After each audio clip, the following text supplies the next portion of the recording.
ఆ మేలైన మార్గంలో వెళ్ళే వారికి మాత్రమే నెమ్మది విశ్రాంతి ఉంటుంది. Those who walk in the good way, they have rest and peace in their hearts. దేవుడు నడిపించే మార్గం అది మేలైన మార్గం కానీ కీలైన మార్గం కానే కాదు. The way which the Lord leads you is a good way and it is not a evil way. దేవుడు నిన్ను అనేక మేల చేత నింపి ఈ మేలైన మార్గంలోకి నడిపిస్తాడు. The Lord will fill you with all kinds of goodness and He will make you to walk in this good way. అందుకొరకే ఈ మేలైన మార్గంలో వెళ్ళుచున్నప్పుడు మనము సంతోషంగా వెళ్ళాలి, మనస్ఫూర్తిగా వెళ్ళాలి. When we walk through this good way, we should go in it with all kinds of joy and happiness in us, and we should give ourselves to this way. ఈ మేలైన మార్గమే మన పరిశుద్ధులందరూ వెళ్ళారు, పాత నిబంధన పరిశుద్ధులు వెళ్ళారు, మన కొత్త నిబంధన అపోస్తలులందరూ అదే మార్గంలో వెళ్ళారు. In this good way, all our saints they went through, even the Old Testament saints and also the New Testament saints, they walked in this way. ఆ మార్గంలో వెళ్ళినందుకు ఆ నెమ్మదిగా విశ్రాంతిగా వారి పరుగులను తీర్చారు. Because they have walked in this way, they have completed their days with all kinds of rest and tranquility. ఆ కింది భాగం చెప్తున్నాం, కొంతమంది ఏమంటారంటే మేము వెళ్ళము, ఆ మార్గం మాకు వద్దు, మేము ఆ మార్గంలో వెళ్ళము అంటున్నారు. We are in the last portion of this verse, we read that some people they say that we will not walk in this way. ఆ మార్గంలో మేము వెళ్ళము అంటున్నారు. We will not walk the way they say. కానీ ఆ మార్గంలో వెళ్ళినట్లయితే చివరికి నీకు నరకమే శరణమని మర్చిపోవాలి. But do not forget, if you don't walk in this way, you will land up in hell. ప్రతి వారు కూడా దేవుడికి చూపించిన మార్గంలో నేను వెళ్ళాలి. Every day you have to walk in the way that the Lord showed to you. ఐదవది The fifth way, రాజమార్గం అంటున్నాం. it is a highway. రాజమార్గం It is a highway. అక్కడ యెషయా రాసిన 35వ అధ్యాయం 8వ వాక్యంలో ఉంటున్నాం. We read that in the book of Isaiah chapter 35 verse 8. అక్కడ దారిలో ఉన్న రాజమార్గము ఏర్పడును. ఇది రాజమార్గం అని చెప్పబడుతుంది. Here it is said that it is a highway, a royal way. రాజమార్గంలో నడిచేవారు రాజులు. Those who walk in this highway, the royal way, are kings. వారే విశ్వాసులు, సేవకులు కూడా కలిసి ఉంటారు. And they are the people, all the believers and the servants of God. దేవుడు మనకు ఒక రాజమార్గం సిద్ధపరిచాడు. The Lord has prepared a highway to us. దేవుని యొక్క సన్నిధిని మనం చేరుటకు ఈ రాజమార్గంలోనే మనం వెళ్ళాలి. To reach the presence of God, we should walk in this highway. ఇప్పుడు అనేక బండ్లు, అనేక వాహనాలు ఈ రాజమార్గంలోనే భూమి మీద అక్షరార్థంగా పోతుంటాయి. Literally also we can see the vehicles, they go on the highway. అది స్పీడ్ గా వెళ్ళిపోతున్నారు. They go with all their speed. ఆత్మీయ జీవితంలో నువ్వు త్వరగా పరిగెత్తాలి, త్వరగా నువ్వు చేరాలంటే ఈ రాజమార్గంలోనే నువ్వు వెళ్ళాలి. Therefore, in our spiritual life, to run and to go speedily in our life, we have to go in this highway. రాజమార్గంలో యేసయ్య రాజును, రాజాది రాజును వెంబడించే వారు వెళ్తారు. In the highway, those who follow the King of Kings, Jesus, can only walk in this highway. యేసయ్యను వెంబడించువారు, యేసయ్యను ప్రేమించువారు ఈ రాజమార్గంలో వెళ్తారు. Those who follow Jesus, those who love Jesus, can go in this highway. ఈ రాజమార్గంలో సింహమున్నడు, క్రూర జంతువులు ఉన్నవని అదే వచనంలో చదువుకుంటున్నాం. We are also in the same verse we can read that there is no lion there or endless beast in that way. రాజమార్గంలో పోయినప్పుడు ఏ శక్తులు, ఏ యొక్క జంతువులు, ఏ మృగం వంటి మనుషులు నీకు ఎదురవుతున్న వీలు కాదు. రాజమార్గంలో నువ్వు విశ్వాసంతో వెళ్ళవచ్చు. That's why when you walk in this way, no various beasts can come against you, no man can raise against you, or no animal can raise against you. You can walk in this highway with all kind of rest. ఎందుకంటే రాజాది రాజు యేసు మన ముందు పోల్చుస్తున్నాడు. It is because King of Kings Jesus is going ahead of us. ఆరోదేంటి The sixth way,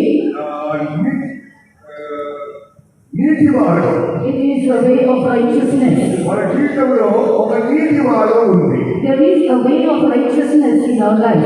పాపల మార్గం ఉంది. There is a way of sinners. అపవిత్ర మార్గం ఉంది. There is a way to unclean అన్యాయస్తుల మార్గం ఉంది. and a way of unjust. కానీ నీతి మార్గం ఒకటి దేవుని కొరకు నాకు సిద్ధపరిచాడు. But the Lord has prepared a way of righteousness for you and me.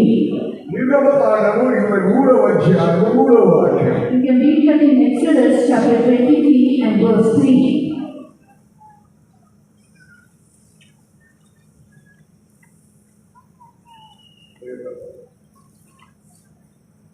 Sorry, కీర్తనలు 23వ అధ్యాయం 3వ వాక్యం.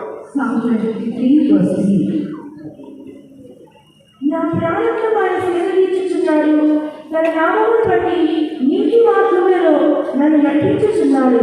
He restoreth my soul, he leadeth me in the paths of righteousness for his name's sake. నీతి మార్గంలో నడిపించుచున్నాడు అని చెబుతున్నాడు. He leadeth me in the paths of righteousness. ఎవరు? Who? మంచి కాపరి, A good shepherd, Yesayya, Jesus, తండ్రి దేవుడు. our Father God. ఎల్లప్పుడూ నీతి మార్గంలోనే నడిపిస్తున్నాడు. Always he will lead you in the paths of righteousness. సామెతలు 12వ అధ్యాయం Proverbs chapter 12, 28వ వాక్యం. verse 28. నీతి మార్గములందు జీవము కలదు, దాని త్రోవలో మరణమే లేదు. నీతి మార్గంలో జీవం కలదు, ఆ త్రోవలో మరణమే లేదు. In the way of righteousness is life, and in the pathway there is no death. క్రైస్తవ జీవితంలో మనకు ఒక నీతి మార్గం ఉంది. There is a way of righteousness in our Christian life. దాంట్లో ఎల్లప్పుడూ జీవం ఉంటుంది. Always there is life in that way. మన దేవుడు యేసయ్య అదే మార్గంలో మనల్ని నడిపిస్తున్నాడు. Our God, our Jesus is leading us in the same path. ఈ నీతి మార్గంలో నడుచుకున్న వారు ఏ పాపమును చేయరు అని చదువుతున్నాం. We see here that the way of righteousness is there. Those who walk in this way will not commit any sin. అందుకొరకు ఎల్లప్పుడూ నీతిని ప్రేమించి నీతిని వెంబడించాలి. That's why love righteousness and follow righteousness always. యేసయ్య కల్వారి శిలువలో చనిపోయినప్పుడు When Jesus died on the cross of Calvary, శతాధిపతి అంటాడు, నిజముగా ఇతడు నీతిమంతుడు. the centurion has said, truly he is the righteous man. కారణం ఏంటిది? What is the reason? అనేక శ్రమను అనుభవించి మరణించినప్పుడు ఆ శతాధిపతి సాక్ష్యం ఏం చెప్తాడంటే నీతిమంతుడు. Because Jesus endured many sufferings on the cross and he died on the cross. Seeing all these things, the centurion had given a testimony saying that truly he is righteous. నీతిమంతుడు అనేక బాధలు అనేక శ్రమలు ఉంటాయని ఈ కళ్ళతో చూస్తున్నాం. For the righteous there will be many afflictions and many trials we read in the book of Psalms. అయినప్పటికీ యెహోవా వాటన్నిటిలో నుంచి మనం విడిపిస్తాడు. But the Lord will deliver us from all those sufferings. ఈ నీతిని ప్రేమించి నీతి మార్గం నడిచేవారు ఏ పాపమును చేయరు. Those who love righteousness and walk in the paths of righteousness will never commit any sin. ఏడవది The seventh part, నిత్యమార్గం. it is the eternal way. నిత్యమార్గం Eternal way. 139వ Keerthana Psalm 139, 24వ వాక్యం. verse 24. ఈ మరణాసకరమైన మార్గము నా ఇంకొందనేమో చూచుము, నిత్య మార్గమున నన్ను నడిపించుము. And see, there will be any wicked way in me, and lead me in the way everlasting. కీర్తనకర్త దేవుని దగ్గర మొరపెట్టుకుంటున్నాడు. Here the psalmist is crying to the Lord. ప్రభువా, నాకు తెలియదు నాలో ఏ పాపం ఉందో, నువ్వు పరీక్షించి నాలో ఏమైనా ఉన్నదా అని తెలుసుకోమంటున్నాడు. Lord, I don't know what kind of sin is within me. That's why search me, O Lord, and try me, and also know my thoughts. ఏదైనా కొన్ని మార్గం ఉంటే దాంట్లో తొలగించి నిత్య మార్గంలో నడిపించు. And see if there be any wicked way in me, and lead me in the way everlasting. దేవుడా మహిమను గాక. Glory be to God. ఈ 7 మార్గంలో నడుచుకునేవారు Those who walk in these 7 ways, ఈ 7 మార్గంలో తాము పరిశుద్ధపరచుకొని రాగం సిద్ధపడే ఒక అనుభవం. in the 7th way, they sanctify themselves and prepare themselves for the coming of the Lord. ఏ పాపం లేకుండా ప్రభువా ఏదైనా ఉంటే చూడు, నా హృదయంలో నా మనసులో నా జీవితంలో ఉంటే చూడు అంటున్నా. He says that search me, O God, and try me. He says, any wicked way in me, he says to the Lord. దేవుడా మహిమను గాక. Glory be to the name of the Lord. సహోదర సహోదరి, ఈ 7 మార్గం నడుచుకునేవారు పాపం ఎన్నడూ చేయరు, పాపం చేయని జీవితం చేస్తారు. Dear brothers and sisters, those who walk in these 7 ways, they cannot commit sin and they can lead a sinless life.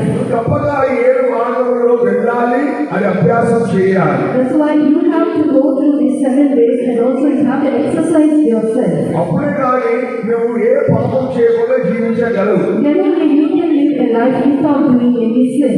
దేవుడా మహిమను గాక. Glory be to the name of the Lord. పాత నిబంధన పరిశుద్ధులు ఎంతో మంది పాపం లేకుండా జీవించారు. In the Old Testament, we see many saints, they lived a life without sin. వాళ్ళ పాపమే కనబడింది. There was no sin in their life. మొదటి కాలంలో యేసయ్య సవాల్ చేసి చెప్తున్నారు. In the New Testament, Jesus challenges and says, ఎవడైనా నాలో పాపం ఉందని రుజువు చేయగలరా అని శాస్త్ర పరిశోధకులు సవాల్ విసిస్తున్నారు. he says to the Pharisees and scribes, saying that if any man can see no sin within me.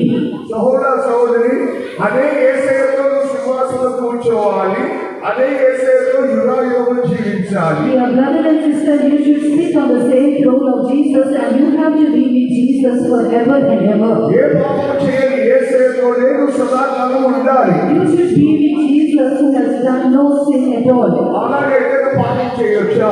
If it is so, can you commit any sin? పాపంలో జీవించొచ్చా? Can you live in sin?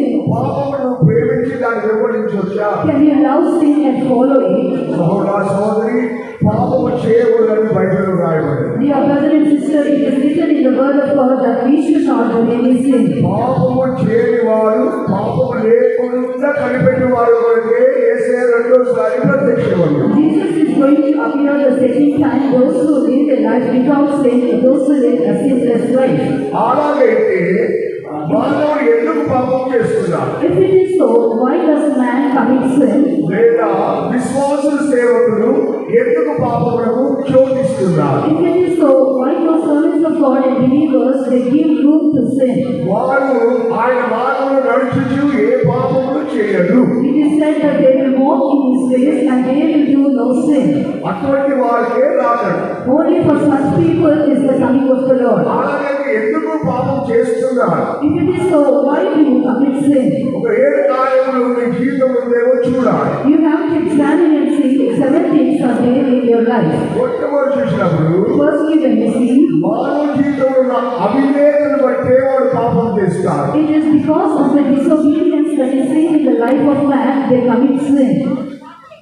దేవునికి అవిధేయత, They are disobedient to God, యేసయ్య వాక్యములకు అవిధేయత, disobedient to the word of Jesus, పరిశుద్ధాత్మ స్వరములకు అవిధేయత, disobedient to the voice of the Holy Ghost, నడిపించే నాయకులు సేవకులకు అవిధేయత, disobedient to the leaders and to the servants of God, తరువాత ఒకరికొకరు అవిధేయత. and they disobey one another.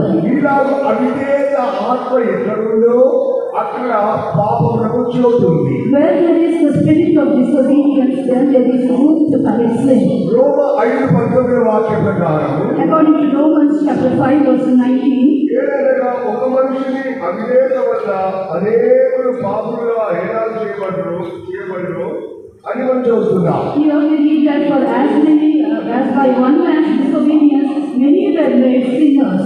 అలాగే అందరూ పాపం చేసి అందరు దేవునికి విరోధంగా మారిపోయారు. Likewise, everyone they commit sin and they became against God. ఒక మనిషిని పాపం, Only one man's sin, ఒక మనిషిని అవిధేయత, one man's disobedience. ఆ అవిధేయతనే ఆదాము చూపించారు. The disobedience was shown by Adam. దేవుడి మాట వినలేదు, He did not hear the words of God. దేవుడి ఆజ్ఞకు లోబడలేదు, He did not obey to the command of God. దేవుడి స్వరములను వినలేదు, He did not obey to the voice of God. దేవుడికి అవిధేయత చూపించారు. He was disobedient to God. అందుకొరకే ఆయన పాపం చేశారు. And because of that, he has committed sin. Bible అలాగా ఎంతో మంది అవిధేయులుగా ఉండి పాపం చేశారు. Likewise, in the word of God, we can see many people, they were disobedient and they have committed sin. సేవకులు విశ్వాసులు అనేకులు పరిశుద్ధాత్మ చెప్పిన మాట వినకుండా అవిధేయులుగా ఉంటారు. Many servants of God and believers, they don't hear the voice of the Holy Ghost and they are disobedient to His voice. వాక్యమని యేసయ్యకు అవిధేయులుగా మార్చబడుతున్నారు. They were saying disobedient to the word of God, that is to Jesus. అందుకొరకే నువ్వు పాపంలో పడిపోతున్నావని నువ్వు మర్చిపోవద్దు. That's why don't forget, because of it, you fall into sin. అవిధేయత ఆత్మ నీలోంచి వెళ్ళిపోతే నువ్వు ఇంకా కూడా పాపం చేయవు. When the spirit of disobedience leaves you, you will never commit sin. దేవుడికి ఆత్మను వాక్యములకు విధేయతగా జీవించినట్లయితే నువ్వు ఎన్నడూ పాపం చేయవు. When you are obedient to God and also to the Spirit of God and Jesus, you will never commit any sin. వాటిలో ఉదాహరణ పాత నిబంధన కాలంలో మనం చూసినట్లయితే For an example, when we look to the Old Testament, సంసోను మనం చూస్తున్నాం. we can see about the life of Samson. సంసోను దేవుడు చెప్పాడు, తల్లిదండ్రులతో చెప్పాడు, వారి తలకు అగ్గి పెట్టొద్దు, క్షౌరం చేయొద్దు, వాడు ప్రతిష్టగా ఉండాలని చెప్పారు. And the Lord told to the Samson and parents also saying that no razor should come up on the head of Samson.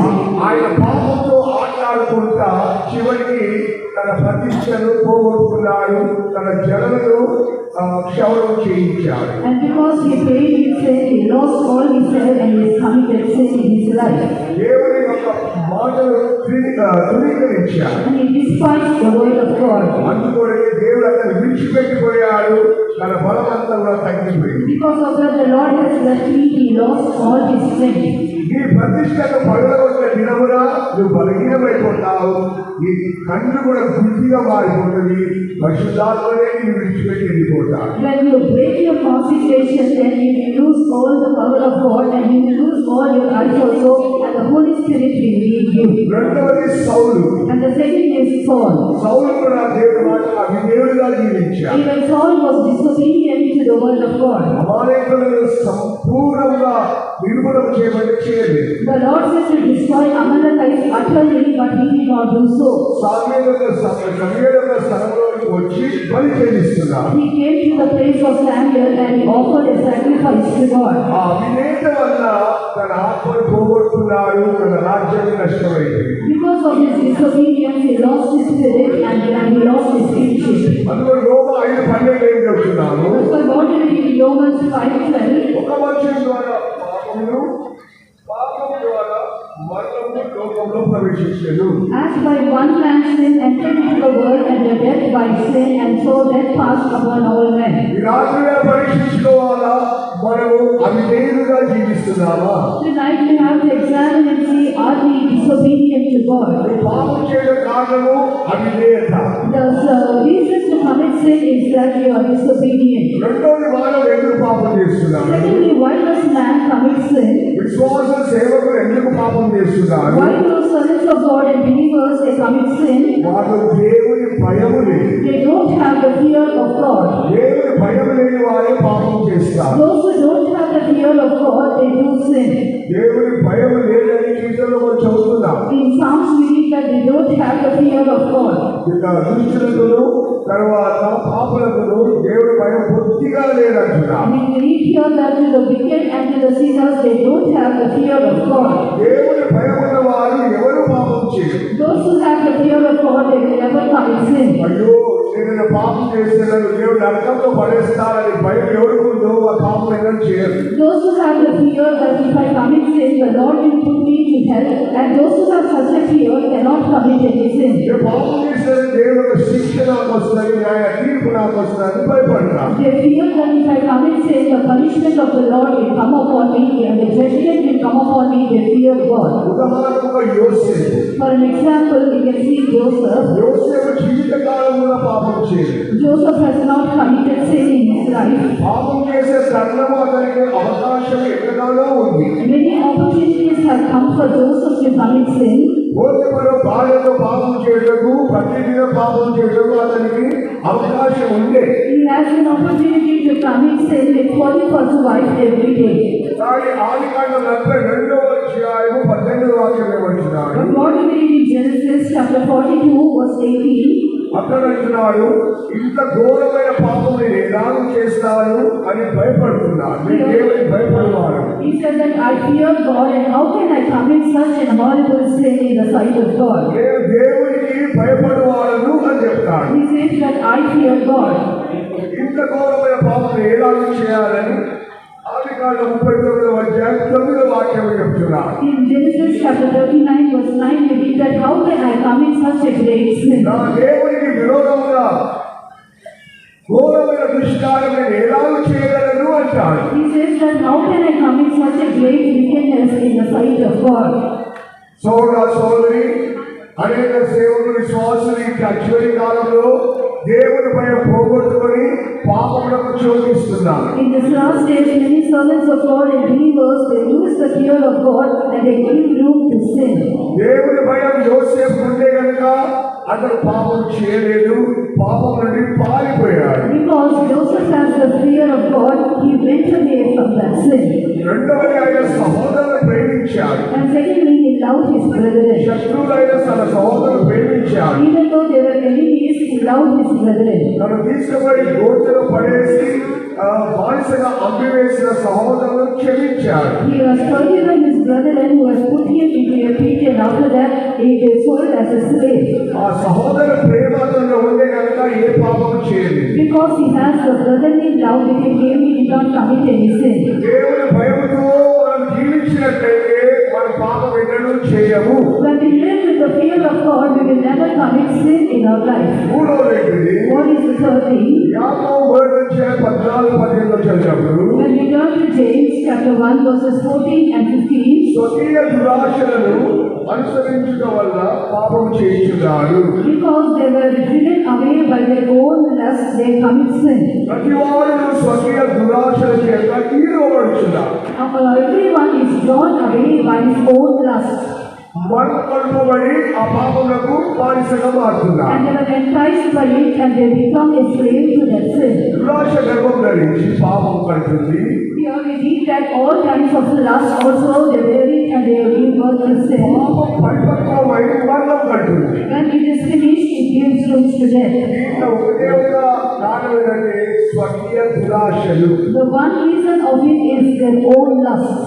సోదరి జీవితంలో మీ సొంత దురాశలనే అదే నేను పాపంలో తీసుకొని వెళ్తున్నాను. Dear brother and sister, you have your own lust in your life, and that own lust will lead you to sin. వచ్చిన పౌలు గలతీ 5వ అధ్యాయంలో 24వ వాక్యం చదివినప్పుడు When St. Paul writes in Galatians chapter 5 verse 24, 6వ అధ్యాయం 14వ వాక్యం చదివినప్పుడు and also chapter 6 verse 14, నా దురాశలు నా ఇచ్చలను క్రీస్తుతో నేను సిలువ వేసి ఉన్నానని చెప్తాను. here St. Paul says that I have crucified the flesh and the affections and lust also. ఈ లోకమును నాకును లోకమునకు సిలువ వేయబడి ఉన్నాను. And here he says that I whom the world is crucified unto me, and I unto the world. లోకమును తన ఇచ్చల దురాశలను యేసుక్రీస్తుతో సిలువ వేశాడు. And with Christ have crucified the flesh with all its affections and lusts. గలతీ 2వ అధ్యాయం 20 వాక్య ప్రకారం According to Galatians chapter 2 verse 20, జీవించే నేను కాదు క్రీస్తునాయని జీవిస్తున్నాను. it is not that I live, but Christ liveth in me. జగమందు జీవిస్తున్న ఈ జీవితం నన్ను ప్రేమించి నాకును కన్నతాను అప్పగించుకున్న దేవకుమారులందరి విశ్వాసం వల్ల జీవిస్తున్నాను. And the life which I now live in the flesh, I live by the faith of the Son of God who loved me and gave himself for me.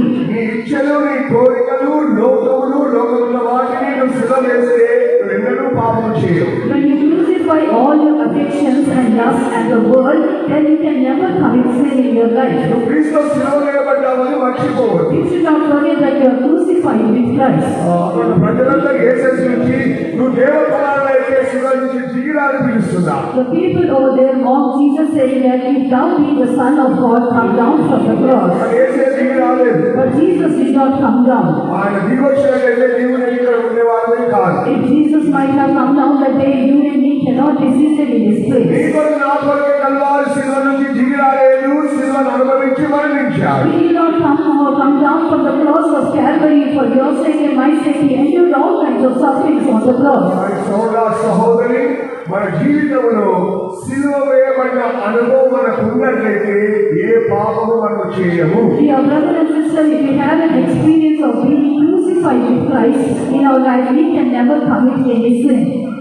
నాలుగోది ఏంటిది? What is the fourth thing? కీర్తన 19-11 వాక్యం. Psalm 119 verse 11. ఈ ఎదుట పాపము చేయకుండాట్లు నా హృదయములో నీ వాక్యము ఉంచుకొని ఉన్నాను. Here he says that thy word have I hid in my heart, that I may not sin against thee. హృదయములో దేవుని వాక్యమున్న వారు పాపము చేయరు. Those who have the word of God in their heart can never commit any sin. అనేకులు Bible చదువుతున్నారు, నోటుతోని పెన్నులతో చదువుతున్నారు, అని హృదయంలో తీసుకుని రావడం లేదు. Many people they read the word of God, the Bible with their mouth and with their lips, but they will not bring that word into their hearts. ఒక విశ్వాసి అమ్మాయి 4-5 సార్లు Bible ముగించింది. One believer girl, she completed the Bible for 4 to 5 times. చివరికి చేసేసి పాప జీవితం. At last, she has done sin in her life. అలా అనేకులు బైబిల్ చదువుతారు కానీ దాన్ని హృదయంలో పెట్టుకోరు. Likewise, many people they read the word of God, but they don't hide it in their heart. యోహాను సువార్త 14వ అధ్యాయం 21, 23 చదివినప్పుడు When we turn to John the Gospel, chapter 14, verses 21 and 23, ఒక నన్ను ప్రేమించిన వ్యక్తిని ఆజ్ఞలు గైకొంటాడు, and whosoever shall love me shall keep my commandments, నా తండ్రి వారిని ప్రేమిస్తాడు. and my Father will love him. ఒక నన్ను ప్రేమించినట్లయితే If any man love me, నేను నా తండ్రి వచ్చి వారి యొక్క నివాసం చేస్తాను. even I and my Father will come and have an abode with him. అందుకొరకు మొదటి యోహాను పత్రిక 4:4 చెబుతున్నాము, What do we read in 1 John chapter 4, verse 4? నీలో ఉన్నవాడు లోకంలో ఉన్నవాడు కంటే గొప్పవాడు. He that is within you is greater than the one in the world. దేవుని యొక్క వాక్యమును నీ హృదయంలో పెట్టుకుంటే నువ్వు ఎన్నడూ పాపం చేయవు. ఆ వాక్యం చెప్తుంది నువ్వు చేసే తప్పు, నువ్వు పాపం చేయొద్దు అని గర్తిస్తుంది. When you have the word of God in your heart, you will never commit sin. The same word of God will exhort you, saying that this is sin, you should not do this sin. అందుకొరకు నీ హృదయం ఎల్లప్పుడూ యేసయ్య తండ్రి ఉండాలి, దేవ వాక్యం ఉండాలి. Always you should have Jesus in your heart and even Father and the word of God in your heart. దేవుని వాక్యం ఉన్నవారు పాపం చేయరు. Those who have the word of God in their heart will never commit any sin. ఆ పాపము ఆ వాక్యము మాట్లాడుతూనే ఉంటుంది. The word of God will be speaking to them always. అందుకొరకే దేవుని వాక్యము యేసయ్య తండ్రిని మన హృదయంలో ఉంచుకొని జీవించిన వారు పాపం చేయరు. That's why those who keep the Father of the God in their hearts and even the word of God Jesus in their hearts will never commit any sin. ఐదవది 15 years. రోమ 7వ అధ్యాయం 14వ వాక్యం, Romans chapter 7 verse 14. నేను పాపములకు అమ్మబడి శరీర సంబంధమై ఉన్నాను అని పరిశుద్ధంలో ఒప్పుకుంటాను. Here St. Paul says that for we know that the law is spiritual, but I am carnal and sold under sin. అది ధర్మశాస్త్రానుసారం జీవించిన కాలం బట్టి చెప్తున్నాను. He is speaking of the life that we live according to the law. నేను పాపములకు అమ్మబడితిని అంటున్నాను. He says here, I am sold under sin. ఇదే అనేక విశ్వాసుల సేవకులు సంభవిస్తుంది. The same thing is happening to many believers and servants of God. అనేకులు వారి శరీరమును అమ్మేస్తున్నారు పాపానికి. Many people they sell their body into sin. ఆత్మలో పరిశుద్ధమవుతున్నారు, ఆత్మలో బలపడుతున్నారు, ఆత్మలో ఎగురుతున్నారు, ఆత్మలో నింపబడుతున్నారు. They are filled with the Spirit and also they leap and jump in the Holy Ghost. కానీ శరీరం మాత్రము అమ్మేస్తున్నారు. But they sell their bodies. నేను సిఎస్ఐ సంఘంలో ఉన్నప్పుడు ఇదే పద్ధతిలో జీవించాను. While I was in CSISD, I lived in such a way.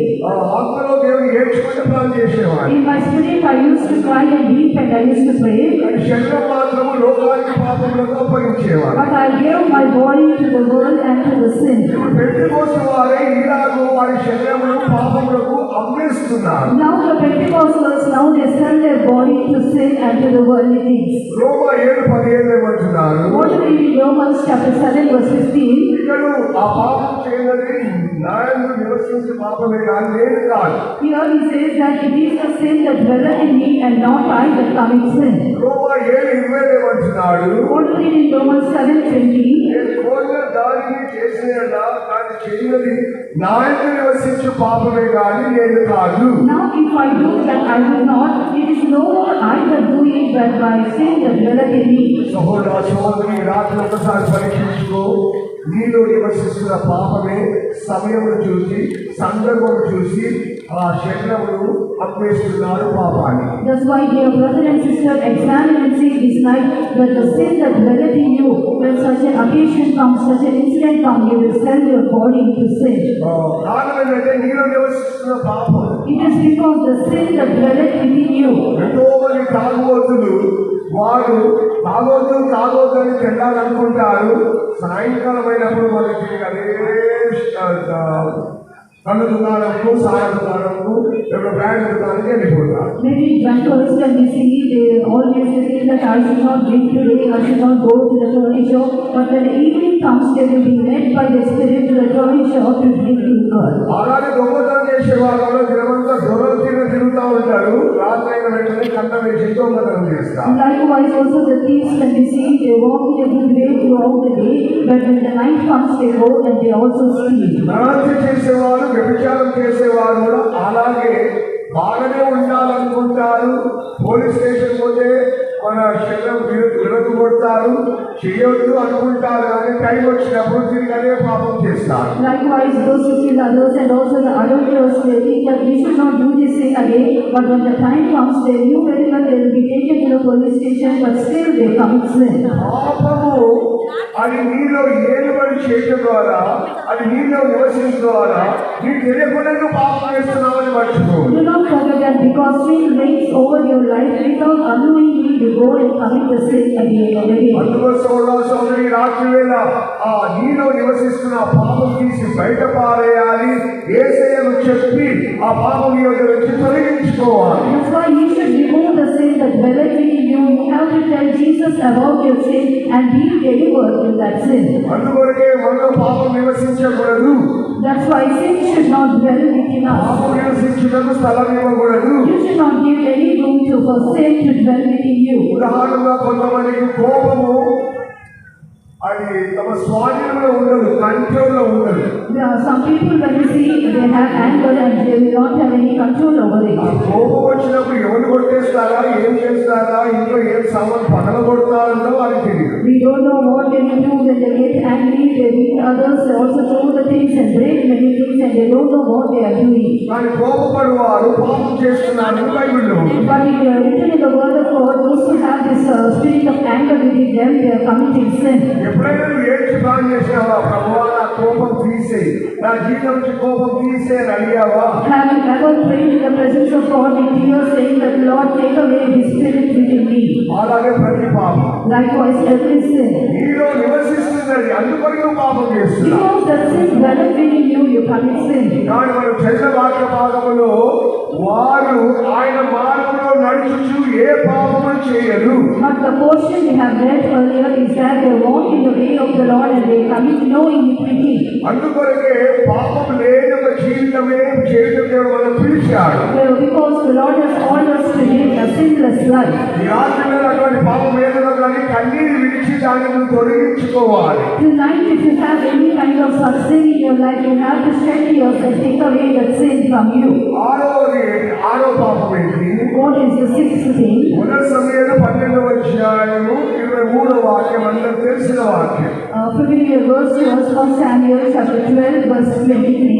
సమయలు ప్రవక్త అంటాడు, నేను మీ నిమిత్తం ప్రార్థన చేయకపోతే దేవుని విరోధంగా పాపం చేస్తున్నాను. Here Samuel says that if I don't pray for you, then I commit sin against God. కాబట్టి నేను మీ నిమిత్తం ప్రార్థన చేయటం మానవ వల్ల యెహోవాకు విరోధంగా పాపం చేస్తున్నాను. Moreover, as for me, God forbid that I should not sin against the Lord. He says me to pray for you. దేవుడు మనం ఎందుకు రక్షించాడు? Why has God saved us? ఎందుకు ఈ ఉన్నతమైన సత్యం ఇచ్చాడు? Why has God given us this lofty truth? పరిశుద్ధ జీవం ఇచ్చాడు. Why has the Lord given this holy life? ప్రార్థనాత్మ కుమ్మరించాడు. Why has the Lord given you the spirit of prayer?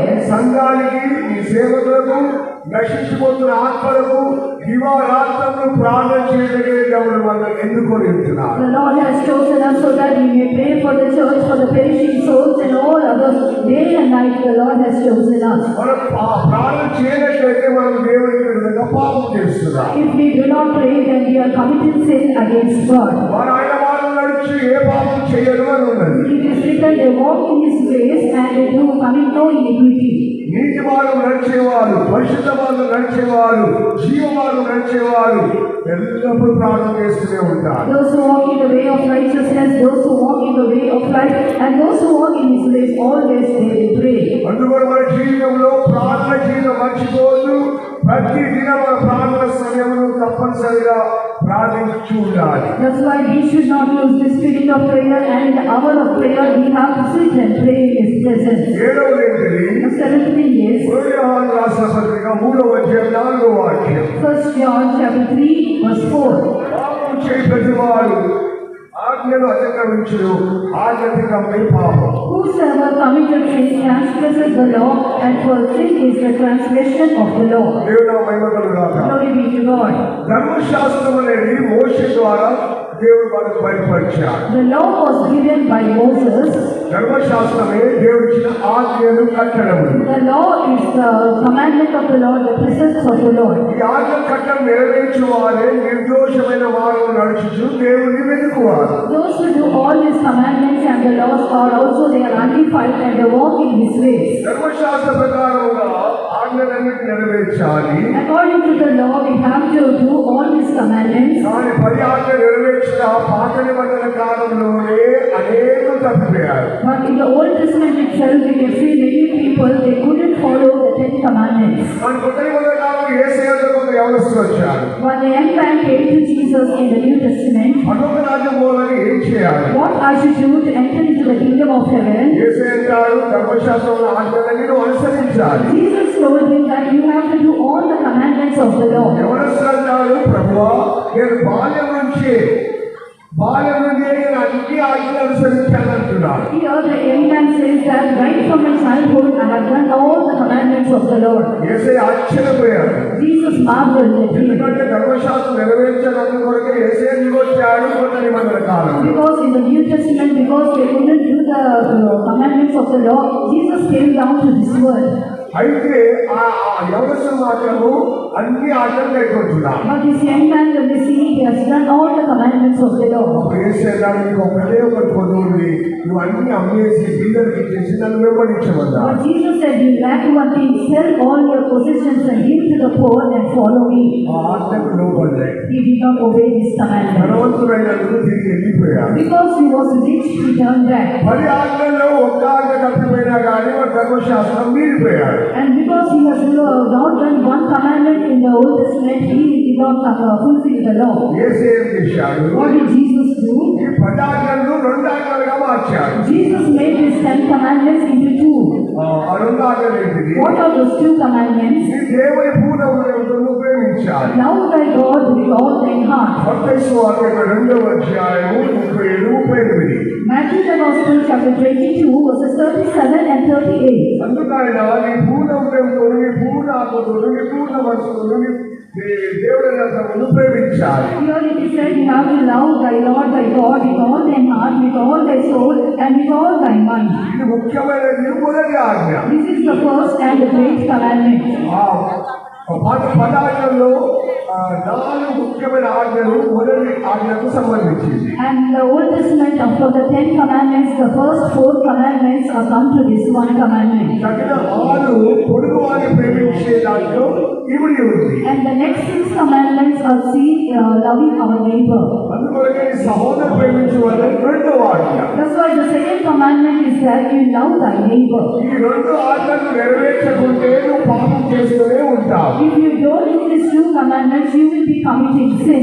నీ దేవుని పూర్ణ హృదయంతో పూర్ణ ఆత్మతో పూర్ణ మనసుతో ప్రేమించి చూడు, ఎన్నడూ పాపం చేయవు. Love thy God with all thy heart, with all thy mind, and with all thy soul, then you will never commit any sin. నీ సహోదరుని ప్రేమించినట్లయితే నువ్వు ఎన్నడూ పాపం చేయవు. If you love thy neighbor, you will never commit any sin. నీ సహోదరుని ప్రేమించినట్లయితే కోపము, ద్వేషము, అసూయ, పగ, వైరాగ్యము, చేదు ఇవన్నీ నీ జీవితంలో రానే రావు. When you love thy brother, then all kinds of characters, anger, wrath, bitterness, envy cannot come into your life. యేసయ్య అంటాడు, నేను మిమ్మల్ని ప్రేమించినట్టు మీరు ఒకరినొకరు ప్రేమించుకోండి అంటాడు. Jesus said, as I love you, you will also love one another. అందుకొరకే మన జీవితంలో మొదటి ఆజ్ఞ, రెండవ ఆజ్ఞ నెరవేర్చినప్పుడు నువ్వు పాపం ఎన్నడూ చేయవు. That's why when we follow the first commandments and also do the second commandments, never we can commit any sin. దేవుని మహిమగలుగును గాక. Glory be to the name of the Lord. మొదటి పేతురు 4వ అధ్యాయం 2 వాక్యాలు. 1 Peter chapter 4 verses 1 and 2. క్రీస్తు శరీరమందు శ్రమపడిన కనుక మీరు అట్టి మనసును ఆయుధముగా ధరించుకొని శరీర విషయంలో శ్రమపడిన వాడు శరీరమందు జీవించు మిగిలిన కాలము ఇక మీదట మనజాషులను అనుసరించి నడుచుకొనక దేవుని ఇష్టానుసారముగానే నడుచుకున్నట్లు పాపముతో జోలి ఇక నేమి లేకయుండును. పాపంతో ఇక జోలి ఏమీ లేకయుండును. We shall cease from sin. ఇది అనేకులకు అర్థం కాదు. Many people cannot understand it. యేసయ్య కొరకు ఎంతమంది భూమిలో శ్రమ పడతారో వారు పాపం చేయరు, పాపం జోలికే పోరు అని చెప్తున్నాం. Here it is said that those who suffer for the sake of Christ can never commit sin. They will cease from sin, it is said. భూమిలో ధ్యానించి చూడండి, బాగా కడుపు నిండా తినేసి కడుపు నిండా కంటి నిండా నిద్రపోయి సుఖం అనుభవించుకుంటూ జీవించే వారి యొక్క మనసు ఎక్కడో వెళ్ళిపోతుంది. consider the people of this world when they eat stomach full and they have much enough to sleep and they do all things and their mind goes to some other way. అలాగే పాపంలో వారి జోలికి పోతారు, పాపంలో జోలికి వెళ్తారు. And because of that they go to the sin and to the deeds of sin. కానీ యేసుక్రీస్తు కలిగిన మనసుని కొండి ఈ భూమి మీద నా యేసే కొరకు నేను శ్రమ పడతా అనేవారు పాపం జోలికి పోరు, వారు పాపం చేయరు అని చెప్తున్నారు. For those who have the mind of Christ, the suffering mind of Christ, will never go to sin again, they will cease from sin. నా శ్రమలొద్దు, నా కష్టాలొద్దు, నిందల అవమానాలు వద్దు అనుకుంటే తప్పించుకుంటే పాపం నీకు కనిపెడుతుంది, పాపం జోలికి వెళ్తావు. If you say no to sufferings, no to shame and reproach and go away from it, then sin will be waiting for you. అందువల్ల మన జీవితంలో పాపం లేని ఒక జీవితం ఉంది, దాన్ని చేయాలని బైబిల్ బోధిస్తుంది. That's why there is a life without sin and the Bible teaches us about that life. నిన్ను వారిని పొరుగువారిని ప్రేమించాలి. You have to love thy brother as thyself. మత్తయి 22:39 చెబుతున్నాను. We read that in Matthew 22:39. రోమ 13:8 ఏం చెబుతున్నాను? What do we read in Romans chapter 13 verse 8? ఒకరినొకరు ప్రేమించిన విషయంలో తప్ప మరి దేనికి కూడా అచ్చి ఉండవద్దు. Oh, no man anything but to love one another, it is said. పొరుగువారిని ప్రేమించేవాడే ధర్మశాస్త్రం నెరవేర్చువాడు. For he that loveth another hath fulfilled the law. దేవుని మహిమతో ఉండాలి. Glory be to the Lord. అందుకొరకే బైబిల్లో ఉంది. What is written here in the word of God? యోహాను సువార్త 14:21 వాక్యం. John the Gospel chapter 14 verse 21. నా ఆజ్ఞలు అంగీకరించి వాడి కైకొని వాడే నన్ను ప్రేమించువాడు. Whosoever shall do my commandments shall love me. నన్ను ప్రేమించువాడు నా తండ్రి వల్ల ప్రేమింపబడును. Whosoever shall love me will be loved by my Father. నేను వారిని ప్రేమించి వారిని నన్ను కనపరుచుకుంటున్నాను. Even I will love them and I will show myself to them. దేవుని మహిమతో గాక. Glory be to the Lord. ఈ రెండు ఆజ్ఞలు నెరవేర్స్తే ఎన్నడూ పాపం చేయరు. When you do these two commandments, never you will commit sin. ఆజ్ఞాతికమే పాపం. The transgression of the law is sin. ఒకసారి పరీక్షించు, ఈ రెండు ఆజ్ఞలు నీ జీవితం నెరవేరుస్తున్నావా? You must examine and see, do you follow these two commandments? లేదా పాపంలో జోలికి పోయి పాపం చోదిస్తున్నావా? If not, you go to the sin and commit sin. సహోదర సహోదరి, ఈ రెండు ఆజ్ఞలు కాకుండా యేసయ్య ఇంకా 4 ఆజ్ఞలు ఇచ్చాడు బైబిల్లో. Dear brother and sister, apart from these two commandments, Jesus gave 4 commandments also.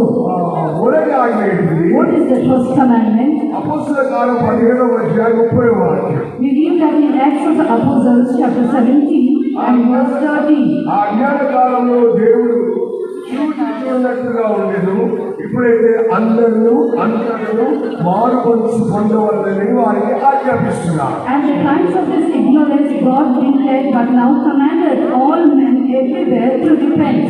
దేవుని యొక్క కొత్త నిబంధన కాలంలో ఆజ్ఞ ఏది బోధిస్తుంది? In the New Testament, what is the commandment of the Lord? నువ్వు మారు మనసు పొందాలి, You have to repent. నువ్వు రక్షింపబడాలి, You have to be saved. నీ మనసు మార్చుకోవాలి, You have to change your mind. యేసు వైపు తిరగాలి, You have to turn to Jesus. లోకమును విడిచిపెట్టాలి, You have to leave the world. వ్యర్థమైన మార్గమును విడిచిపెట్టాలి. You have to leave the way of hell. నీ మనసు మార్చుకుంటే చాలు. It is enough if you change your mind. అది దేవుడి ఆజ్ఞకు లోబడిన అనుభవం నీకు ఉంటుంది. Then you have the experience of obeying to the commandment of the Lord. ఆజ్ఞాన కాలంలో చూడనట్టుగా దేవుడు విడిచిపెట్టాడు. In the times of ignorance, God winked it. కొత్త నిబంధన కాలంలో అందరూ అంతటను తప్పక మారు మనసు పొందాలి, అది దేవుని యొక్క ఆజ్ఞ. But now in the New Testament, the Lord commanded everyone and everywhere to repent. దేవుని మహిమలు గాక. Glory be to the Lord. ఎందుకు మారు మనసు పొందాలి? Why you should repent? దత్తమనే మార్గంలో వెళ్తున్నామని మర్చిపోదు. Do not forget that you are walking in your way towards hell. పాపం నిన్ను నరకానికి తీసుకొని వెళ్తుందని మర్చిపోదు. Do not forget sin leadeth to hell. అందుకొరకే మారు మనసు అవసరం. That's why we read repentance. కూర్చున్న సేవకుల విశ్వాసం అందరూ అనుకుంటున్నారంటే పాస్టర్ గారు కొత్తాత్మలు చెప్తున్నాడు అనుకుంటున్నారు. The servants of God and believers seated here, what do they think? Pastor is preaching for the newcomers. కొత్తాత్మలు చెప్తలేను, విశ్వాస సేవకులకే చెప్తున్నాను. I am not speaking to the new souls, but I am speaking to servants of God and believers. ప్రకటన గ్రంథము 2వ అధ్యాయం 3వ అధ్యాయంలో చూసినట్లయితే When we read in Revelation chapter 2 and 3, ప్రతి సంఘానికి హెచ్చరిక ఏంటంటే నువ్వు మారు మనసు పొందితేనే సరి. the Lord is exhorting all the churches there that you have to repent. నువ్వు మొదటి ప్రేమను పెట్టావు కనుక నువ్వు మారు మనసు పొందు. రెండు రకాల జీవితం చేస్తున్నావు, నిలువెచ్చగా ఉంటున్నావు, భౌతికమైన జీవితం చేస్తున్నావు కనుక మారు మనసు పొందు. You are doing a dual life, you are seen in a lukewarm state and you are seen in a wretched state, and because of that you have to repent. నువ్వు పేరుకు జీవిస్తున్నావు కానీ నువ్వు ఉంటున్నవే హెచ్చరిక. Here it is said that you are living but you are dead. సంఘాల వారికి హెచ్చరిక ఏంటంటే నువ్వు మారు మనసు పొందాలి అని సంఘంలో సేవకుల విశ్వాసానికి హెచ్చరిక చేస్తున్నా. Here for the 7 churches the Lord says that the servants and believers that you have to repent for all you have done. రెండవది బాప్తిసము తీసుకోవాల్సిన ఆజ్ఞ. And secondly the commandment of taking water baptism. అపొస్తలుల కార్యం 10వ అధ్యాయం 48వ వాక్యం. We read that in Acts chapter 10 verse 48. యేసుక్రీస్తు నామములో వారు బాప్తిసం పొందవలని ఆజ్ఞాపించెను.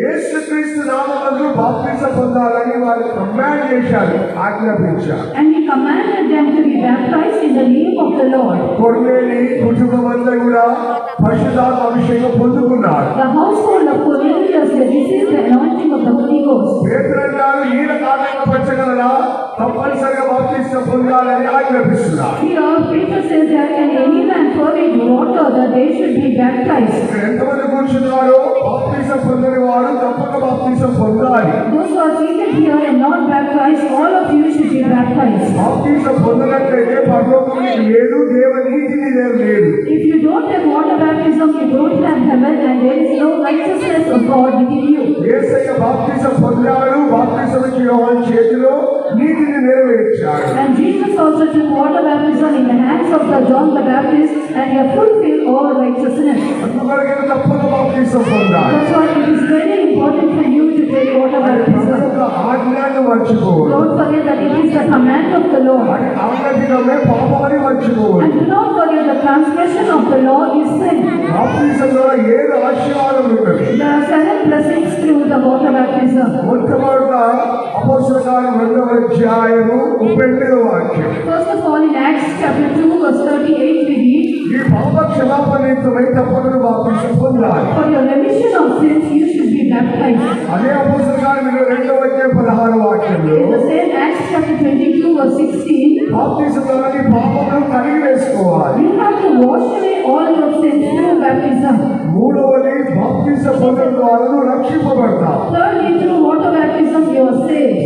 మార్కు 16:16 చదువుతున్నావు. We read that in Mark the Gospel chapter 16 verse 16. నువ్వు మారు మనసు పొందితేనే నువ్వు రక్షింపబడతావు, లేకపోతే శిక్షకుడు కనిపెడుతూనే ఉండాలని యేసయ్య అంటాడు. Jesus said that there is damnation for you if you repent. If not, there is great damnation kept for you.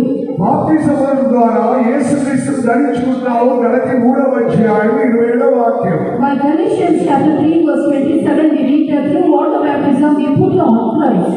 కనుక బాప్తిసం ద్వారా క్రీస్తు ధరించుకొని క్రైస్తవ జీవితం చేయడం సాయం చేస్తున్నాడు. Through water baptism the Lord is helping us to put on Christ and to live a Christian life. మొదటి పేతురు 3వ అధ్యాయం 21వ వాక్యంలో When we turn to 1 Peter chapter 3 verse 21, నువ్వు బాప్తిసం చేసుకుంటే స్నానం చేసుకొని ఏదో నీలో మునగడం కాదు, మంచి మనస్సాక్షికి ఉత్తరం అనగా నీ జీవితంలో మంచి మనస్సాక్షి దేవుడు బాప్తిసం ద్వారా ఇస్తున్నాడు. not only just cleansing our body, becoming away the filth of the flesh, but it's the answer of a good conscience, it is said here. అపొస్తలుల 2వ అధ్యాయం 32వ వాక్యం చివరి భాగంలో Acts chapter 2 verse 38, the last portion, బాప్తిసం తీసుకుంటే పరిశుద్ధాత్మ వరమును పొందుకుంటావు. when you take water baptism, you shall receive the gift of the Holy Spirit. బాప్తిసం పొందడం ద్వారా దేవుని యొక్క సంకల్పమును కౌన్సిల్ను పూర్తి చేసుకుంటున్నావు. By taking water baptism, you will fulfill the counsel of the Lord. 7 ఆశీర్వాదం బాప్తిసంలో ఉంటున్నది. These 7 blessings lies in water baptism. Naaman ఏం చేశాడంటే ఎలీషా దగ్గర పోయి అడుగుతున్నాడు, Here when we read about Naaman, he went to Elisha and he asked, స్వస్థపరచమని. he asked to heal him, Elisha బయటికి రాలేదు, but Elisha did not come out. చేయి పెట్టి ప్రార్థన చేయలేదు. He did not come and place his hand upon him. పోయి యోర్దాను వెళ్ళి 7 సార్లు మునగమని చెప్పాడు. Go to river Jordan, dip yourself 7 times, he said. మొదటి కాలంలో యోర్దాను అంటే బాప్తిసం సూచన. యోర్దానులోనే అందరు బాప్తిసం పొందారు, యేసయ్య పొందాడు. And when you see the New Testament, Jordan typifies the water baptism. Everyone has taken water baptism in Jordan, and even Jesus took the water baptism at Jordan.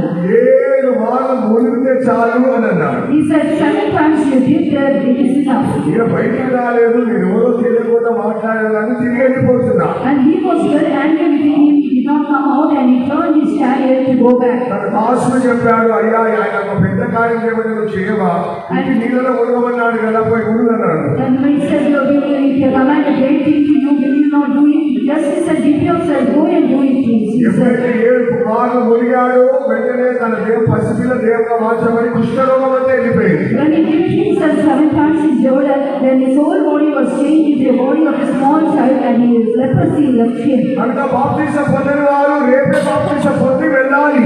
For those who have not taken water baptism, tomorrow itself you should be baptized. ఏడు ఆశీర్వాదం పొందుకొనే వెళ్ళాలి. You have to receive the 7 blessings and then go. దేవుని మహిమలు కాక. Glory be to the name of the Lord. మూడో ఆజ్ఞ ఏంటిది? What is the 3rd commandment? పరిశుద్ధాత్మ పొందాలని దేవుడు ఆజ్ఞాపించాడు. The Lord commanded to receive the Holy Ghost. అపొస్తలుల కార్యం 1:4 వాక్యము. Acts chapter 1 verse 4.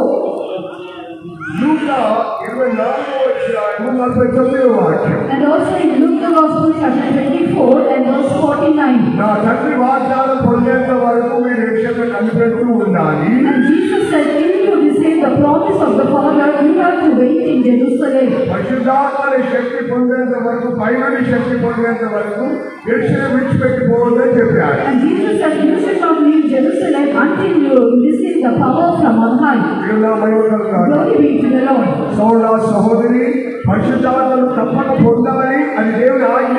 Dear brother and sister, you have to receive the anointing of the Holy Spirit. It is the command of the Lord. ఈ ఆజ్ఞ నెరవేర్చకుంటే If you don't fulfill this commandment, పాపం చేస్తున్నామని మర్చిపో. do not forget that you commit sin. పరిశుద్ధాత్మ పొందని వారు ఈ రాత్రి రేపు రాత్రి పరిశుద్ధాత్మ పొందే వెళ్ళాలి. Those who have not received Holy Spirit must receive Holy Spirit tonight and tomorrow night. నాలుగో ఆజ్ఞ ఏంటిది? What is the 4th commandment? యోహాను సువార్త 13:34 వాక్యం. John the Gospel chapter 30 verse 34. మీరు ఒకరు ప్రేమించుకుంటే మీకు కొత్త ఆజ్ఞ ఇస్తున్నానని యేసు అంటాడు. Jesus said, a new commandment I give unto you, that you love one another. నేను మిమ్మల్ని ప్రేమించినట్లే మీరు ఒకరినొకరు ప్రేమించుకోవాలి. As I have loved you, that you also love one another. దేవుని మహిమలు కాక. Glory be to the Lord. మన విషయంలో అన్నీ ఉన్నాయి. We have everything in our mission. లక్షల కొద్ది ఖర్చు పెడుతున్నాం, కోట్ల కొద్ది ఖర్చు పెడుతున్నాం. We spend lakhs of rupees, crores of rupees. బంగ్లాలు ఉన్నాయి, కార్లు ఉన్నాయి, పొలాలు ఉన్నాయి, అన్నీ ఉన్నాయి. We have many bungalows, many fields, many cars. కానీ ఒకరినొకరు ప్రేమించుట బహు కష్టమైంది. But it is very difficult and hard thing to love one another. నువ్వు ఒకరినొకరు ప్రేమించినప్పుడే దేవుని ఆజ్ఞను మీరిపోతున్నావు, పాపమే నీలో ఉంటుంది. If you don't love one another, then you transgress the law and there will be sin in your life. కొంతమంది ఒకరినొకరు చూసి కలుసుకున్నట్టుగానే చూస్తారు, అని చూస్తుంటారు. Some people, when they see each other, they see as if they bite each other. చూపులకే కొంతమంది భయపడి పారిపోతారు. And by their sight itself, many people they fear and they run away. ప్రేమ లేనట్లయితే మనం వ్యక్తులమని మర్చిపోవాలి. Do not forget that we are vain if we don't have this love. శత్రువులను ప్రేమించడమే నిజమైన క్రైస్తవులు. And the true Christians are those who love their enemies. యేసు అంటాడు, ఒకరినొకరు ప్రేమించుకోండి అంటాడు. Jesus said, love one another. ఐదవది ఏంటి? టైం లేదు. ఐదవది ఏంటిది? What is the 5th thing? కొలస్సీ 3:13-15 వాక్యం చదివినప్పుడు, When we read Colossians chapter 3 verses 13 to 15, ఎవరైనాను తనకు హాని చేసిన ఒకడు అనుకునేలా if anyone thinks that someone has done anything against them, ఒకరినొకరు సహించుకొని ఒకరినొకరు క్షమించుకోండి. forbearing one another and forgiving one another. ప్రభు మిమ్మల్ని క్షమించినట్టుగా మీరు ఒకరినొకరు క్షమించుకోండి. Even as Christ forgave you, do also like this. వీటన్నిటిపైన పరిపూర్ణత అనుబంధమైన ప్రేమ ధరించుకోండి. And above all these things, put on charity, which is the bond of perfection. దేవుని నామం మహిమకలుగుగాక. Glory be to God. నువ్వు ఎప్పుడైతే ఇతరులను ప్రేమించవో నువ్వు పాపం చేస్తున్నావు. When you don't love others, then you commit sin. బాప్తిసం తీసుకోకపోతే నువ్వు పాపం చేస్తున్నావు. If you don't take water baptism, you commit sin. దేవుడు ఆజ్ఞలు కైకొనట్లయితే నువ్వు పాపం చేస్తున్నావు. If you don't do the commandments of the Lord, then you commit sin. ఇప్పుడు చివరికి మనం అసలు విషయం వద్దాం. Now we shall come to our point. మొదటి యోహాను పత్రిక 3:9 వాక్యం. 1 John chapter 3 verse 9. అపవాది మొదటి పాపం చేస్తున్నాడు కనుక పాపం చేయవాడు అపవాది సంబంధి. Here we read that the devil or Satan commits sin from the beginning, And whosoever shall commit sin belongs to Satan. ఎవరెవరైతే పాపం చేస్తున్నారో సోదర సహోదరి, వారు యేసు సంబంధించిన వారు కాదు, అపవాది సంబంధులని వచ్చిన యోహాను అంటారు. Here St. Paul says that those who commit sin, they don't belong to Jesus, but they belong to Satan. Here St. John says. అందుకని పాపం చేయ జీవితమే నువ్వు ఈ దినం నుంచి ప్రారంభించు. That's why right from today you have to start a life without committing sin. దేవుని మూలంలో పుట్టిన ప్రతి వాళ్ళు ఆయన బీజం నిలిచిన కనుక వాడు పాపము చేయడు. వాడు దేవుని మూలంలో పుట్టిన వాడు కనుక పాపము చేయజాలడు.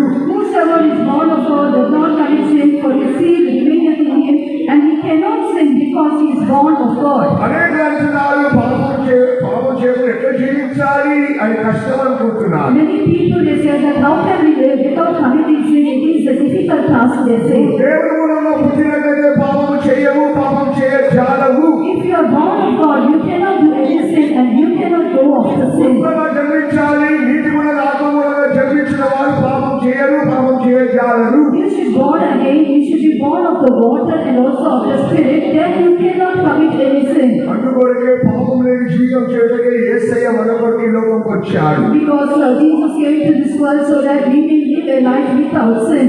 మొదటి యోహాను పత్రిక 5వ అధ్యాయం 18వ వాక్యం. 1 John chapter 5 verse 18, and we read, దేవుని మూలంగా పుట్టిన వాడు పాపము చేయడని ఎరుగుదుము. we know that whosoever is born of God sinneth not. దేవుని మూలంగా పుట్టిన వాడు తన్ను తాను భద్రము చేసుకొనును కనుక దుష్టుడు వాని ముట్టడు.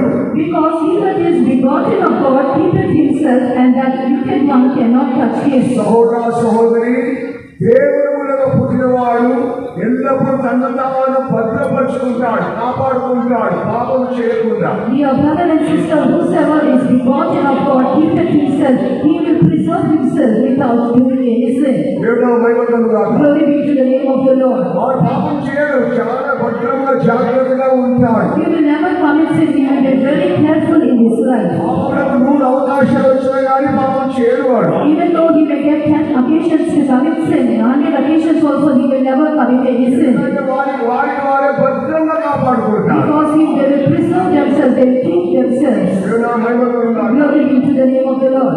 మనుషులు తనను తామే భద్రపరచుకోకుండా సాతానుడు మీద నేరం మోపుతూనే ఉంటారు. People, they will never preserve themselves, they will not keep themselves, but they will also put the thing upon the devil.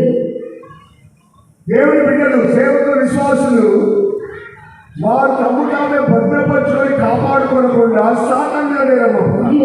The servants of God and believers, they will not keep themselves, but they put the blame upon Satan. సాతాను ఇట్లా చేశాడు, Satan has done so. సాతాను ఇతను ప్రేరేపించాడు, Satan only urged me. సాతాను మోసం చేశాడు. Satan deceived me. సాతాను మీదనే నేరం మోపుతా ఉన్నారు ఈ కాలంలో ఉన్న సంతానం. Now the present season, we see they always blame Satan for all their sins. ఒక దినమున సాతాను ఏం చేసినట్టే ఊళ్ళో కూర్చొని ఏడుస్తూనే ఉన్నాడు ఊ అని ఏడుస్తున్నాడు. One day Satan, he sat in the corner and he was weeping, he was crying bitterly. సాతాను ఊళ్ళో కూర్చొని ఏడుస్తున్నాడు. Satan sat in the corner and was crying. ఒకరు పోయి అడిగారు, ఎందుకు ఏడుస్తున్నాడు? One man went to him and asked, why are you crying? ఏడుస్తూనే ఉన్నాడు. He keeps crying. ఎందుకు ఏడుస్తున్నావు? Why do you cry? ఈ మనుషులు దేవుని బిడ్డలు అంటారు, క్రైస్తవులు అంటారు, వారు తాము కాపాడుకోకుండా ఇష్టానుసార పాపం చేసి చివరికి నావి చేస్తున్నారు. సాతాను నావి చేస్తున్నారు అని వాళ్ళు ఏడుస్తున్నారు. And they said that these people, these children of God, they live as they like, they do all kinds of sin, and at last they put the blame upon me. They said, Satan has done so, Satan has hurt me, everything they put upon me, and because of that I am weeping, he said. వారు ఏమలేదు, కానీ వారు కాపాడుకోలేదు, భద్రపరచుకోలేదు.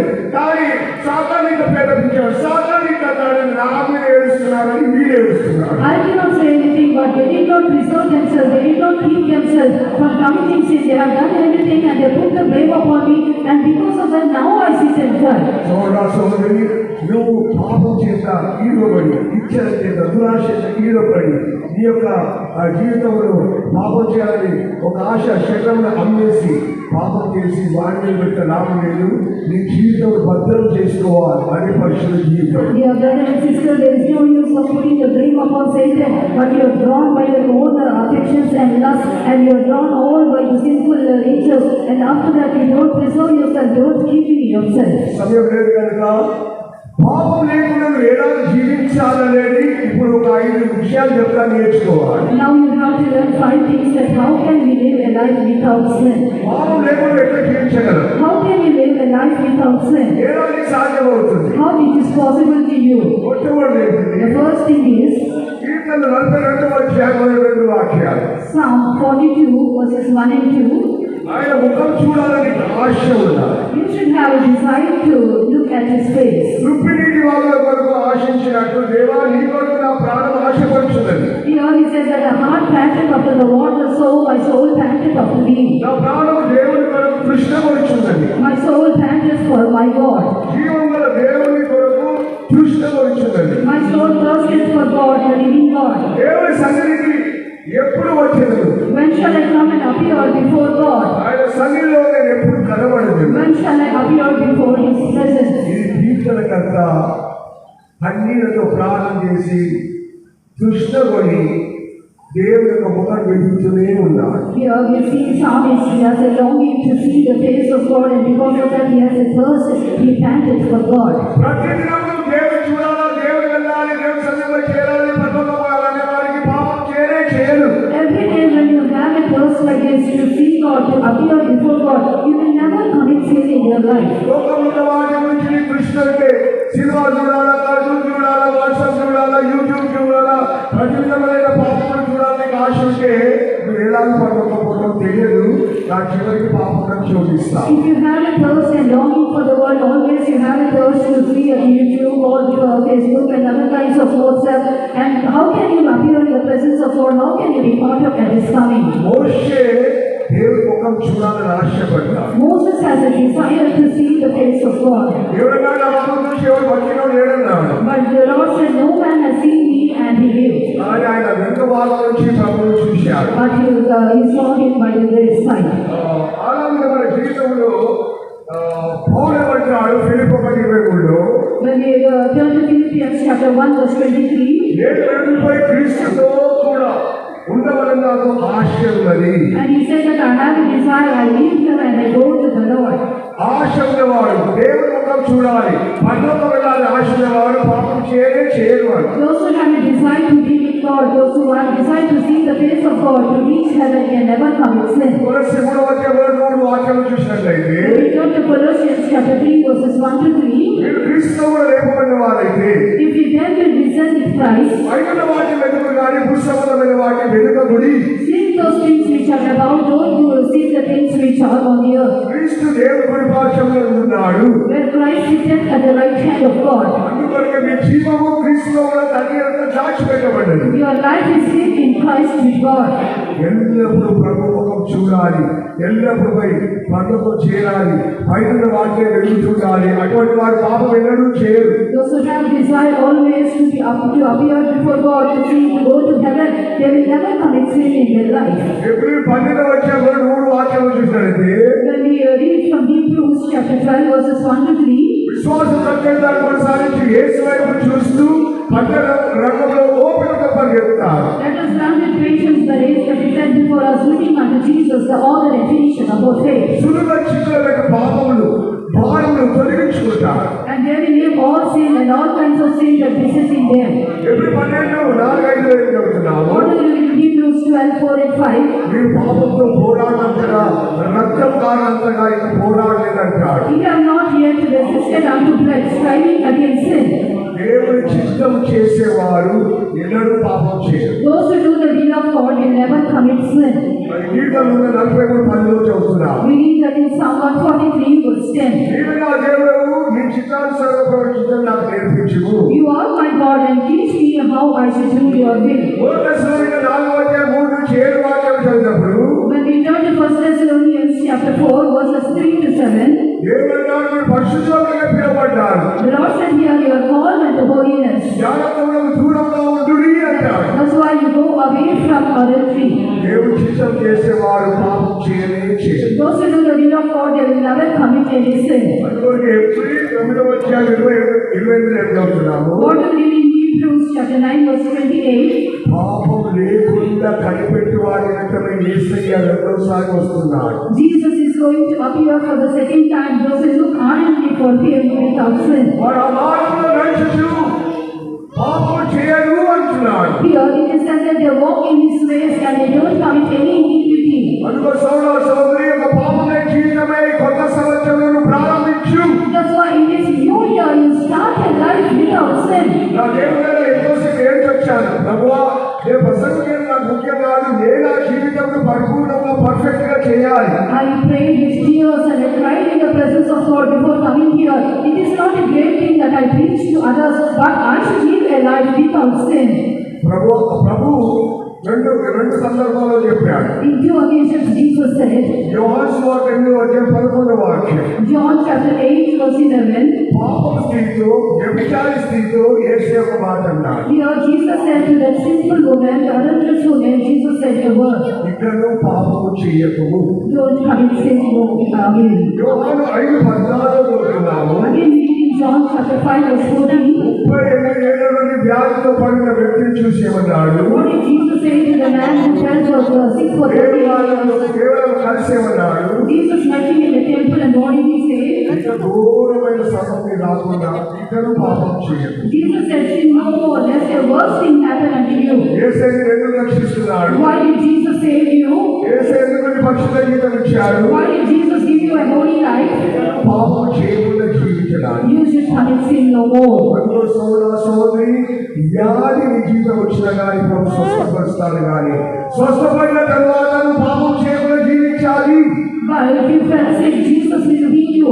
But one thing is that after you are healed, you should commit sin no more. ఈ పాపను క్షమించాడు, పరిశుద్ధపరిచాడు, నీతిమంతునిగా మార్చాడు. The Lord has forgiven your sins, sanctified you, and has made you righteous. ఆ వ్యభిచార స్థితిలో ఉంటాడు. ఇద్దరు పాపం చేయరు, చేసినవి చేశాడు, ఇద్దరు చేయరు. You have done some evil thing to that adulterous woman, but the Lord says sin no more. ఈ కొత్త సంవత్సరంలో అనేక తీర్మానాలు నీకు ఉండాలి. You should have the same determination in this new year. వారు ఆయన మార్గంలో నడుచుచు ఏ పాపమును చేయరు.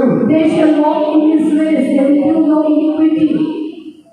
పాపం లేని జీవితం చేసేవారి నిమిత్తం యేసయ్య త్వరగా వస్తున్నాడు. Jesus is going to appear quickly for those who do a life without sin. ప్రభు త్వరగా వస్తున్నాడు. Jesus is coming soon. ఇలాంటి పాపం చేయని వారి కొరకే వస్తున్నాడు. He is coming to those people, those who commit no kind of sin. ఈ కొత్త సంవత్సరంలో తీర్మానం చేయాలి. You have to make a decision in this new year. అందరూ కూడా మోకరించండి. Every one of you kneel down. ఒకసారి వాక్యం ధ్యానించు. Once you meditate this word of God, పాపం లేని జీవితం చేయడానికి మనం పిలిచాడు. the Lord has called us to do life without sin. పాపం లేకుండా కనిపెట్టి వారి కొరకే యేసయ్య వస్తున్నాడు. Those who ardently wait for the Lord without sin, Jesus is going to appear for them. రాత్రి